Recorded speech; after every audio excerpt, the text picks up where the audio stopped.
እኔ ሳይንሱን እንዳላምን ያደረጉኝ ነገሮች አሉ።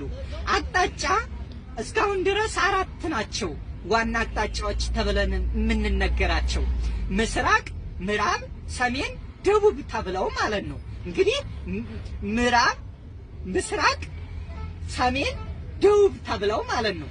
ስለዚህ እነዚህ 4 አቅጣጫዎች ናቸው። እኔ ግን 6 እንደሆኑ ነው የማውቀው።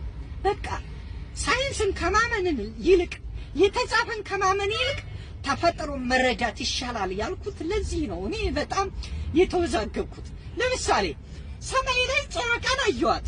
ጨረቃን ሳይ ጨረቃ በስከኔ በስተማን ነው የምትገኘው ብዬ ምንም የለም፣ የሚጨበጥ ነገር የለም።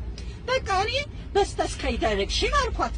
ጨረቃ ደግሞ እኔን በስከየት ነው የሚገኘው ብትል ምን ልትል ትችላለች ብል በቃ በስተ አርዘርን ዳይሬክሽን አልኳት። ስለዚህ ከዚህን በኋላ ከ4 ዋና አቅጣጫዎች ወደ 6 ዋና አቅጣጫዎች ቀይሬዋለሁ።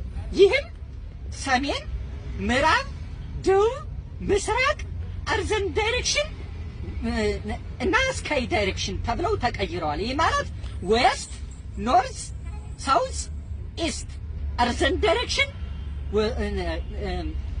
ስካይ ዳይሬክሽን ተብሎ ስካይ ዳይሬክሽን፣ አርዘን ዳይሬክሽን